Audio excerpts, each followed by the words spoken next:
We love Star Wars. Like, really love Star Wars. Americans from New York to... This love is beyond a fad. It's something that's entered the world's psyche, and it just won't go away. People who actually put their religion as Jedi. What is that? I can't think of any other film series that's converted people to a religion that is literally fictional. It now has to be recognised in Australia legally. But why are we so damn passionate about this set of movies? And why is it that the original ones are so good and the new ones kinda suck balls? If we were to plot the three films on a graph of greatness, the original trilogy would be up here. The prequels are okay, but they're not quite as good as the originals, so they're down here. And the sequels, well, they're pretty much down here. Let's try and figure this out. Why do we love Star Wars? Star Wars is the coolest shit ever. It's got light swords, wizardry, space lasers, Wookiees, incest. It's literally got everything. But does cool equate to the level of devotion that Star Wars has? There are so many cool movies. In fact, some have cooler shit than Star Wars. I mean, I could watch this scene from The Matrix on loop for hours. The second one where they go to Zion isn't as good, but of course it's still very cool. However, there's no religion based on Zion. No, not that one. The one in The Matrix. In fact, would The Matrix sell for $4 billion to Disney as a franchise? It would probably get a pretty penny, but it would hardly command the king's bounty that Star Wars has made. Both are very strong, but Star Wars has something else to it. I mean, the new Star Wars has cool everywhere, so they must be worldwide successes, right? They fly now! They fly now! Cool counts for something, but it's not the whole story. The hero's journey. Star Wars is the ultimate story. It follows Joseph Campbell's hero's journey, and Star Wars is forever used as an example of this journey done right. For those that don't know, the hero's journey is widely considered as the ultimate archetypal story. You might not know the name, but we've all seen it 100 times, with a protagonist's call to adventure, loss of a mentor, and eventual return home, having learnt the lessons of the world. So that must be why we love Star Wars so much, surely. It tells the ultimate story perfectly. It's as close to the goalposts of the transcendent tale of humanity we can get. But then, so many films do the hero's journey. Why aren't they as good as Star Wars? Well, you might say that Star Wars did it so well that it has basically no flaws. But I was going into Toshi Station to pick up some power converters. Okay, well, it's got some flaws, but it must be more aligned to the hero's journey than the prequels and sequels. So that must be it, right? Just tell the hero's journey so well, it shapes an entire population. But then, what about the other films that have really good hero's journeys? Moana has an amazing story from the hero's journey perspective. The reluctant hero loses her mentor and embarks on a journey to the unknown, meets a lovable series of characters along the way and returns triumphantly home with the bounty. But where are the queues outside the cinemas sleeping to see Moana 2, Return of Tahiti? Don't get me wrong, Moana is a great film, and Maui is cool as. And the set pieces are epic and they're cool. So what is this movie missing? Why is Moana just good, but Star Wars Episode 4, 5 and 6 totally transcendent? And then we go back to The Matrix, which is also the hero's journey. It grossed a ton of money, but it's just not on the same level as Star Wars. You could say that the sum of the parts are different, therefore it's a different experience. And you'd be right. But I think it's something more simple than that. Star Wars has one thing that all the other heroes' journeys don't have, including their own sequels.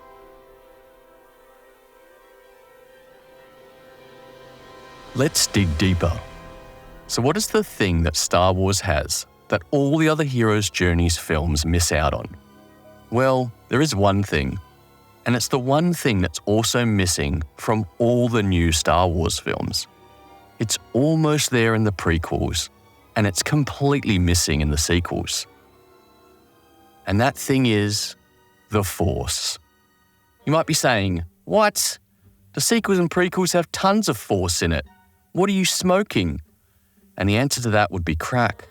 But also, the Force in the original trilogy is nothing like the Force in the prequels and the sequels.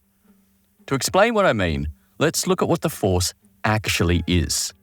Number one, the Force is literally something that allows for magic-like abilities, such as Force push, Force pull, and mind trickery. If we were to take the literal reading of the Force, as the prequels and sequels have done, then there is lots of the Force in them. But is that all that the Force is? Let's take a look at how the Force is explored inside of Episode 4. We see Obi-Wan describe it initially, briefly in his hut, and he connects it to Luke's journey. You must learn the ways of the Force, if you're to come with me to Alderaan. Later, we see Darth Vader liken the Force to 10,000 Death Stars. Don't be too proud of this technological terror you've constructed. The ability to destroy a planet is insignificant next to the power of the Force. That's a pretty bold claim. He chokes a bitch too, just for good measure. We've only just started the film, and this Force is really starting to get talked up. But wait, there's more. Luke trains on the Millennium Falcon. Obi-Wan is deeply affected by the loss of a planet, which shows the ripple-like effects of the Force pulsing through the galaxy. Great disturbance in the Force. He describes the Force as something that flows throughout you and is something a great user can control if you have faith in it. We even get another cool exchange about the Force being weaker than a blaster from Han Solo, mirroring the disbelief of the common man about the power of the Force, and shows his lack of faith. Hokey religions and ancient weapons are no match for a good blaster at your side, kid. Obi-Wan does something baller. He forces Luke to wear a blast mask, which obscures his vision. Using the Force, he's able to sense the blasters and nails 3 shots from the remote droid, proving that the Force transcends sight. This is an awesome foreshadowing of things to come, and a raw display of the power of the Force. I call it luck. Luck? You know nothing, Han Solo. Our next major interaction with the Force is the incredible showdown with Darth Vader. While this can carry a lot of emotional weight for those that have seen the prequels, as it was originally intended, we don't know the history of the two characters. It's only just hinted at. The real purpose of the scene is to explore the metaphor of good versus evil within the Force. It is not merely a battle of two men. It is a physical manifestation of the two sides of the Force, the light and the dark. This is symbolically projected by their outfits, but the dialogue supports this as well. Obi-Wan describes how his physical body is just a conduit for the Force, and if he is struck down, this won't be the end for him. It will mean the beginning of something greater. Obi-Wan will become more powerful than Darth Vader can possibly imagine. This whole interaction tells us so much about the Force. It tells us about life after death and an afterlife for those that have a pure connection to the Force. It also highlights the sheer power that the dark side has, as Darth Vader overpowers Obi-Wan, demonstrating his prowess and strength. In the final moments of the battle, Obi-Wan surrenders and sacrifices himself as Vader strikes him down. I remember as a kid, I was like, "What are you doing, old man?" But now it makes much more sense. What is this saying about the Force? Obi-Wan is very clearly showing Luke that the Force is beyond the physical and something that you must have faith in. We saw this in the training scene, and now Obi-Wan is proving it by shedding his physical body. Obi-Wan almost looks like he's about to utter a prayer while being attacked. We also see the shackles of the physical that Vader clings to, by stomping on Obi-Wan's robes. This, the film suggests, is one of Anakin's weaknesses, that he is short-sighted and unable to see the bigger picture, which then becomes part of his redemption arc that finally enables him to become a Force ghost. Finally, in the climax of the film, we see the message of A New Hope that is completely centered around the Force. The team is struggling to shoot the exhaust port as we see them fail and fail and fail. Luke aims his targeting computer at the port, and we finally hear Obi-Wan's voiceover. Use the Force, Luke. This classic line that is known worldwide is classic for a reason. This is the ultimate message of A New Hope. Everything we have seen leads to this moment. We see, literally on screen, Luke second-guess himself. Should he do this? In the moment of absolute need, should he abandon technology and accept faith in the Force? The movie frames this as the ultimate decision to do so, as he is able to transcend the struggle of the physical world, easily landing a shot that everyone else failed at. And this speaks to us metaphorically at the deepest part of our soul, the same way religion does. You see, we don't literally believe that there is the Force. Clearly, the Force is made up, but the core components of the Force is something that everyone has inside them. It's an intuition. It's a gut feeling you have. It's that belief that there's something interconnected about all of us, that there is something greater than ourselves, that we have some sort of higher meaning, that if you give yourself over to that faith, then good things will come. This is the basis of religion, and there is a good and evil to it all. And it's up to you to be a good person or succumb to the dark side of the world. If you wrap this up in a cool packaging, this is something extremely compelling that would appeal to the youth. Imagine if religion was actually cool and not in this dusty old tome read by crusty old white guys in churches, but delivered in something that looks eerily similar to a church. Hang on, are cinemas actually modern churches? Maybe that's something I should look at in another video. So, number 2, what else is the Force? Well, it's a metaphor for religion. A New Hope helped provide the context for the Force. Let us accept that it is this unifying feeling that connects the universe, and it requires faith. A new religion, if you will. So what do we do with that now? Well, the best possible answer to that question is The Empire Strikes Back. This film takes the concept of the Force as a religious-type ideology and builds into it a moral code, moral lessons, and moral challenges. Let's look at how it's explored. We first see a newly introduced element to the Force. A user can pull objects through space using the Force.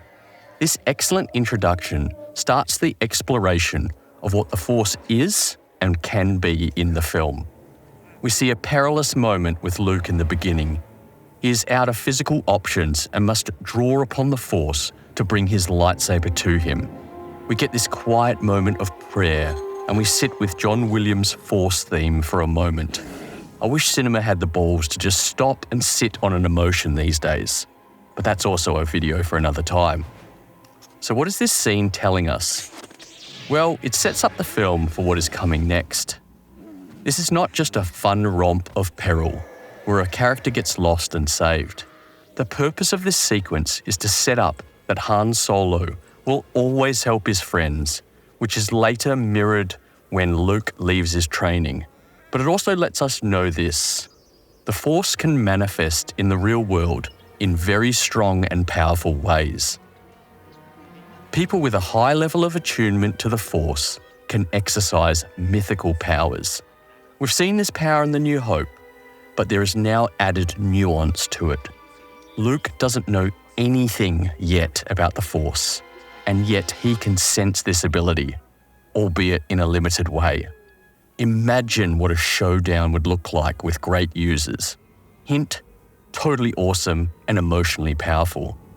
But also, this tells us that Luke has a lot to learn, And since Luke is the conduit for the audience, we have a lot to learn. If only there was a great master to teach us more. Say no more. There comes Obi-Wan in his Force Ghost form to send Luke on the next part of his quest. He says, "Find Yoda, the great Jedi Master." Learn from Yoda, the Jedi Master who instructed me.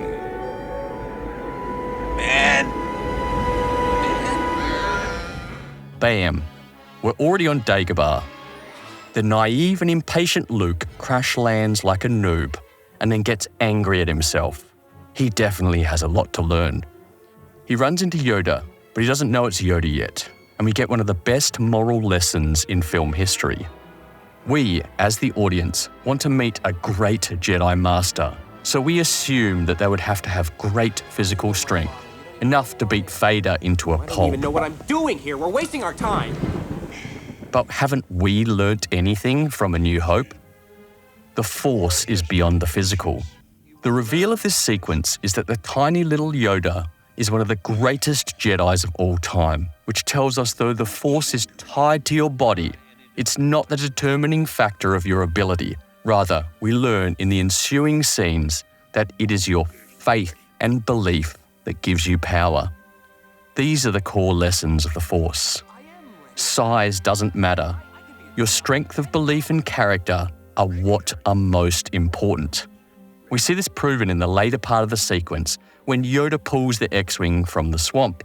We see this incredible monologue from Yoda. Size matters not. Look at me. Judge me by my size, do you? And where you should not.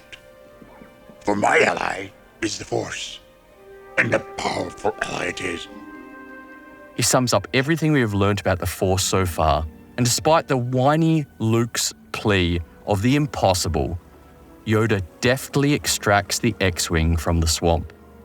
But hold up, this sequence is so dense with the philosophy of the Force, we almost miss something at the beginning. Yoda says a line that almost slipped by. Wars not make one great. Force not make one great. I love this line, and it summarizes the moral code of the Force. This is telling us about the dark and light sides of the Force and its purpose. We get this foreshadowing for when Yoda explains that the light side should only be used for defense, and the dark side thrives on aggression. War is obviously surrounded by murder and death, and this goes against everything the light side users strive for. Later, Luke asks about the light and the dark side. The dark side is drawn from the feelings of anger, fear, and aggression, and it's more seductive, it's quicker, it's easier. Is the dark side stronger? No. Quicker, easier, more seductive. But how will we know what is good and bad? You will know when you are calm, at peace, passive. This is cemented in the inner journey that Luke faces. When he goes off the beaten path at Dagobah, he must confront an apparition of Vader, which he finds has a mimicry of himself inside. This indicates that the battle he must face is not external, but internal, foreshadowing the attempts at being turned to the dark side. This is Luke's choice to be made, and it all hinges on his decision. Does he do right or does he do wrong? And once we receive all these elements of the Force, we are presented with a deep moral challenge for the protagonist. He senses that his friends are in peril, and they will certainly die without his help. Yoda is no idiot. He knows that Luke will not be able to face Vader at his current skill level, and he's not wrong. He understands that by leaving his training early, Luke will be certainly defeated. There will be sacrifice, and Luke has to make that decision. Does he sacrifice his friends to avoid the risk of certain defeat? Or does he take the risk anyway, because that's what you do for your friends? This creates an exceptional moral conflict for his character and his understandings of the Force that also aligns to its teachings. Luke is constantly told to search his feelings and to align himself with the Force. He is impetuous. He is impatient. But he's also loyal and deeply compassionate. To him, while it may pose a risk, he has no choice, because the strength of these traits outweigh his sense of his own safety. This deeply aligns with the Force teachings, as we find out. Selflessness and loyalty are traits from the light side of the Force. Without his comrades in Return of the Jedi, the Empire would surely have won. In Return of the Jedi, the Emperor tries to use those traits against Luke. But it also teaches us a lesson. Doing the right thing has costs and sacrifices. Finally, we see the showdown with Vader and Luke. This exceptional final sequence will be burnt into the retinas of all those that watch it. We see the culmination of all the things we've learnt so far. We see the manifestation of the Force as Luke can jump great heights. There is a violent use of Force pulling and a battle with lightsabers. But these elements are all just the physical manifestation for the epic emotional struggle. It's not this that goes on for 15 minutes and adds basically nothing to the emotion, story, or tension. The scene we see is a clear progression that is in aid of the core character purpose in the sequence. Luke faces in reality what he sought after in the Force cave earlier. He must face the dark side of the Force and be tempted, as Darth Vader coaxes him to join. And the stakes are high, but not that high. We know that he's the main character. He's our bro, the good guy. He never would. But then, mic drop. Darth Vader is Luke's father. Oops, spoiler alert. In the context of the moment alone in Empire Strikes Back, the reveal does one major thing. It allows us as the audience to see that it is possible for Luke to fall to the dark side. We know, as humans that have lived in the world, that people's children adopt scarily similar traits to their parents. This reveal then plots a possible outcome for Luke's journey. We can see that Luke is grossly incapable of taking on the dark side in his current form. Darth Vader tries to seduce Luke with offers of power that will enable him to carve out his own destiny. Can Luke ever possibly overcome the power that Darth Vader has? Goodbye, hand. What a climax. The pieces have been placed on the board for the ultimate finale in Episode 6. But let's dig into the phenomenon this film has brought to the world. People loved Star Wars already, but after Empire Strikes Back, wow. In A New Hope, the film establishes the Force as a religious ideology. In Empire Strikes Back, it explores the religion and carves out deeply important moral stories. The original Star Wars trilogy is a modern parable. In it, there are great moral lessons for any age. The lessons resonate with what we hope to be true, that size doesn't dictate your strength, that the strength of your character does. That war and fighting doesn't make an individual great, it's their integrity and morality. We know that war and fighting allow people to accrue resources and power, but we don't see them as great. Like that horrible boss who has somehow managed to get in charge, despite being a narcissistic and vindictive arsehole. But it's way more than that.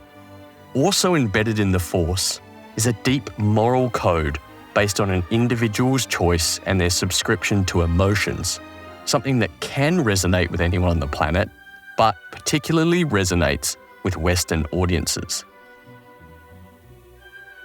Deep inside Western ideology is the belief that individual choice is the supreme mechanism for orienting yourself in the world. If you succeed, it's a result of your hard work and quality choices. If you fail, there is one person to blame first. Star Wars puts choice at the centre of importance, then adds a moral layer onto the top of the choices and individual goals. The how you do something is what orients you to the light or the dark side. Luke is revealed to have immense potential. The Force is strong with him. This is an allegory for any young individual in a Western context who is beginning to orient themselves in the world. The adage, "You can be anything," is harped onto children and young people at all stages of their youth. How Luke then acts in the world dictates his accordance with either the light side or the dark. We see him acting impetuous and impatiently, and Yoda warns him of how this leads to the dark side.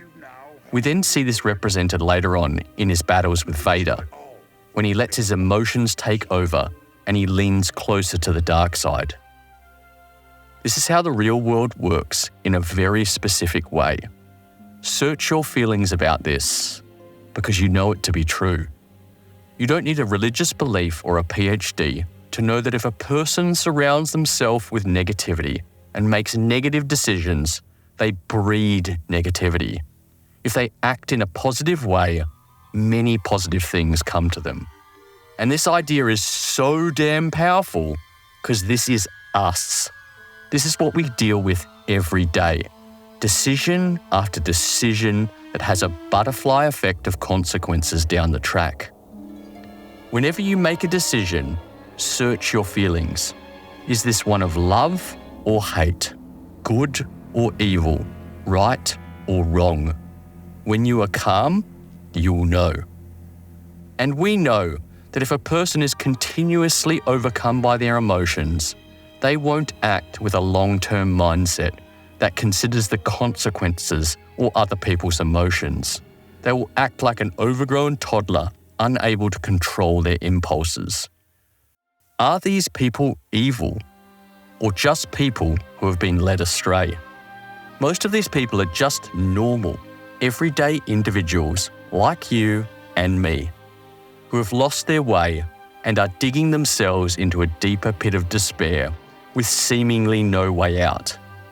Maybe they even see it, but they feel like they are too far gone, that they can't turn their life around. So they continue doing the same things, clouded by darkness. If only there was someone to believe that there was still good in them. Return of the Jedi asks the most important question from what we have learnt so far. What do we do with people who are evil? What we know so far about the Force, it's based on faith and belief. The more faith and belief you have, the more powerful you are. The decisions you make will determine whether you succumb to the good or the bad. You will know what is right because of your feelings, but only if you are calm and collected. If you succumb to your base emotions, this will lead you to the dark side. Jedi only use their powers for defense. We open the movie with a fun action sequence as Han Solo is rescued. We see how far Luke has come, but we also get a foreshadowing into his potential for the dark side as he wears black garments and wields the Force in previously seen dark ways, such as choking these guards. Again, we resonate with the deep themes of friendship and doing whatever to save your friends. This becomes very important later as the stage is set by the Emperor to seduce Luke. Upon returning to Dagobah, Yoda basically carks it immediately, but sets up the conclusion for the film. Luke must face his father to become a Jedi. He must beware anger, fear, and aggression, as it will start him down a dark path and it will dominate his destiny forever. Also, he has a sister. Ben's Force Ghost appears, and he and Luke discuss the issue of what to do with Darth Vader. Luke senses good in him. There is still good in him. But Ben continuously pushes Luke into murdering Vader. Seriously, listen to this emotional manipulation. I can't kill my own father. Then the Emperor has already won. You were our only hope. Brutal. I don't think that's the light side, Ben, but okay. Hang on a second. If Leia is Luke's sister, then why is Luke their only hope? Is that because she's a woman and can't do the job? Geez, I guess this film is from the 80s, but it hasn't aged well. We see old Skeeve several times, who has foreseen everything about everything. Everything is proceeding as I have foreseen. I have foreseen it. As the Emperor has foreseen. This is great, as it resonates with one of the major moral quandaries that is explored in the film, which is destiny and predetermination. As far as Skeeve is concerned, Luke is already about to do all these things. However, it's not as simple as predetermination. We know this because it ultimately comes down to the individual and their choice. And the Emperor knows this as well. He has to put all the pieces onto the chessboard. He sets up the conflict at the Endor moon just to tempt Luke. He releases the plans to the rebels. He hides the fleet. He knows that Luke and company are coming, and he sets a trap. I'm walking into a trap, as is your rebel fleet. It was I who allowed the Alliance to know the location of the shield generator. It is quite safe from your pitiful little band. All of this is in service to the moment on the bridge of the Death Star, where Luke looks out. The Emperor tells him his friends are going to die, and there's only one way to save them. This is such good writing. It takes everything we know about Luke and the Force and places them at odds with each other. Luke's loyalty to his friends is undefeatable, isn't it? We saw him leave his training early, and it cost him dearly. Now the stage is set. The greatest battle we've ever seen in Star Wars is taking place on 3 levels, all to service this moment with Luke, to answer a single question. Does Luke draw power from the dark side to save his friends? Or does he let them perish just to stop the Emperor from pulling him to the dark side? These lightsaber battles are the best in the Star Wars saga, full stop. There's no flipping, no flying on speeders, no 360. It is supported by the emotional weight of the scene, which is immense. We are watching our hero being pulled to the dark side in this heart-wrenching scene where Vader threatens to sway Leia. If you will not turn to the dark side, then perhaps she will. Luke wails in pain and anger because he knows it to be true. If he fails here, Vader and the Emperor won't stop. They will come for Leia. They will come for his friends. He has no choice. He has to stop them. For a brief moment, we are all in Luke's shoes. We want him to gather his strength and destroy Vader. This is the way of the action hero. Draw upon your last bit of power and defeat the bad guy, and also include a cheesy one-liner while you do it. But haven't we learnt anything from the Force? The Emperor sits there, cackling the whole time. He wants this.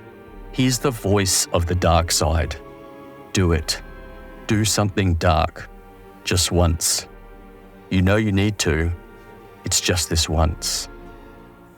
Luke looks upon his hand. He sees himself in his father, what he has become, and he remembers his teachings. You don't win by aggression and hate, because it becomes you. You win by love and empathy. And remember, the stronger your faith, the stronger you are with the Force. Luke throws away his lightsaber and throws himself at the mercy of the Emperor. I will not succumb to the dark side. Do what you must. He sacrifices himself and places himself at the feet of his faith.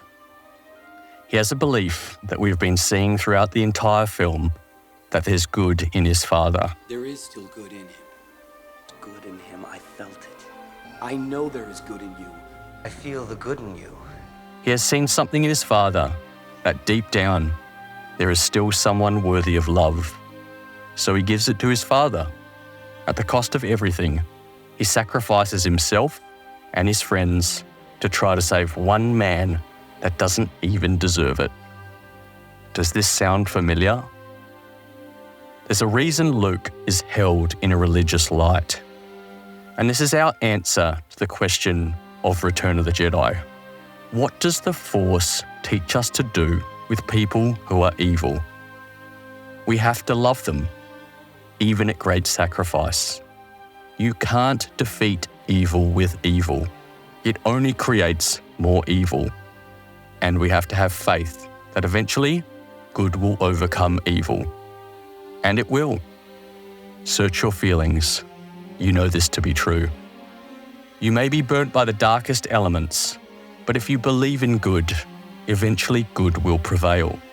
If you continue to sacrifice yourself for the good, eventually those who turned dark will see their mistake and find their way. There's good in all of us, even those that have fallen.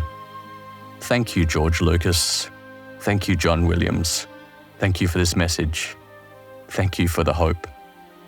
This is why we love Star Wars so much. The Force is a new take on religion that resonates with modern Western audiences by placing the choice of light or dark in the hands of everyone. The trilogy tells parables that gives us important moral lessons on how to live our lives that are wrapped up in an immense amount of cool factor.